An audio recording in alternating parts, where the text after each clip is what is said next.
Welcome back to the RGV Model Rocket Podcast. I'm Randy, and today we're going to take a look at how to find flying fields, a few things associated with that.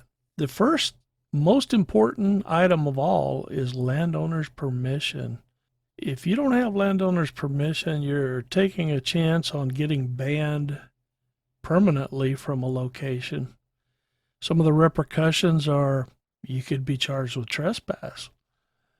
You don't want to do that. We want to represent the hobby in the best light possible, and we're going to do that by having landowners' permission first. That's the first thing we got to do. Having said that, how do we go about locating one? Well, one of the options is go on to Google Earth or Google Maps, choose the satellite view, and just start scanning across the area that you're in and try to find a suitable size field for flying the rockets that you want to fly. That's the key.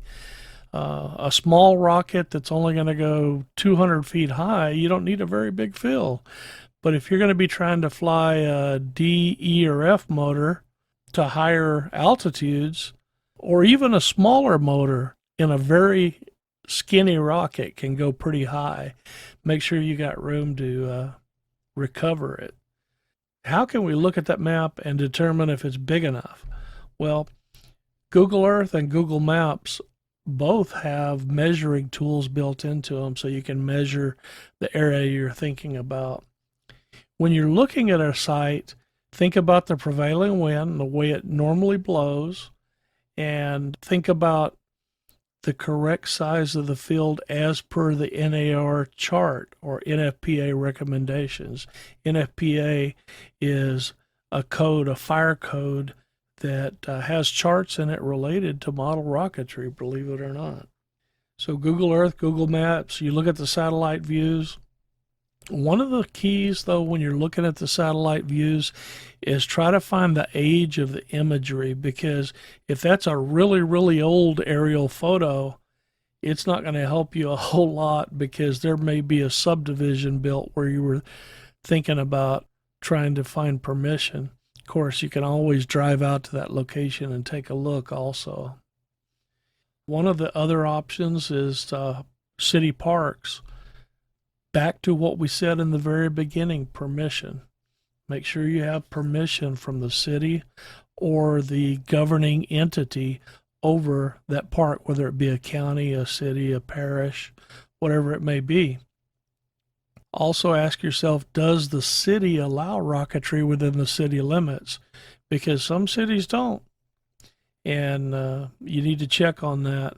And the best way to check on it is call Parks and Rec in the city you're thinking about, or the county or parish jurisdiction, and ask them, is rocketry allowed in this parish, in this county, in this city, whatever it may be. Now, some cities, we're just going to refer to them as entities from here on out because we talked about three different possibilities. Could be even a federal agency, Bureau of Land Management, and some other people allow rocketry sometimes. Ask that agency, do you require permits? Because some cities will allow rocketry, but you have to have a permit. So check on that. You might check with the fire department and make sure that the fire marshal is going to be okay with it.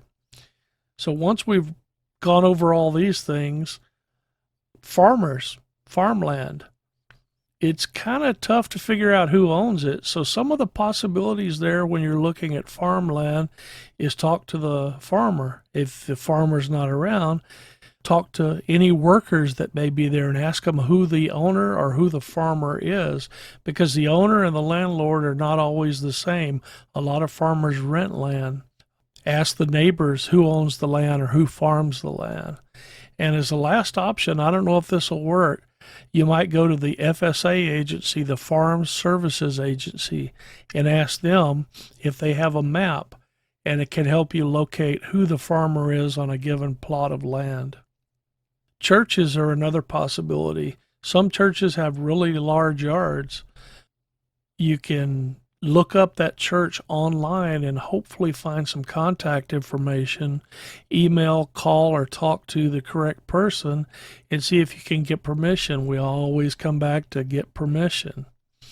And one of the important things when you're talking to anybody about flying rockets is be polite. Offer to do a demonstration launch. Lots of options there to get them interested. And once they're interested, it's a lot easier to get permission. One other possibility for finding the landowner is to check county tax maps. Now, I don't know if they cooperate and will just help you look up who owns a piece of land, but that's just an idea I had. County tax maps may help. Now, the next item I'm going to talk about has kind of been a double-edged sword for me, and that's insurance. With the National Association of Rocketry or with Tripoli Rocketry Association, either one, we have liability insurance that covers us when we fly rockets within the safety code for that organization. Now, it seems like when I'm trying to ask for permission to fly on a given piece of land, that's been, as I said, I'm going to repeat it, a double-edged sword, because whenever I mention that we could provide them with liability insurance, it seems like that kind of hints to them it's a dangerous hobby, which rocketry has a really, really good safety record. But I'll leave that up to you, whether you want to mention the insurance up front or wait and see if it needs to be a key turning item for getting landowner permission. If they're on the edge and they ask you, well, what if somebody gets hurt? You might bring up the insurance at that point and say, well, in the rare event that does happen, we have liability insurance. One of the things as good stewards of land, good stewards of our flying fields, is we want to keep it clean. Keep it at least as clean as you found it, if not cleaner. You see something laying there, even if you didn't leave it there, pick it up, because when a landowner comes by and sees it, they're not going to know if you left it or somebody else did. So we've got to respect the land, respect the landowner, and keep it clean.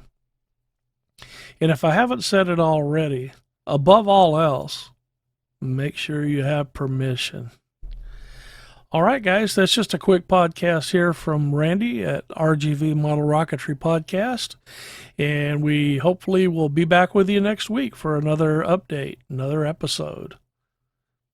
Keep the pointy end up, and we'll catch y'all later on in the sky.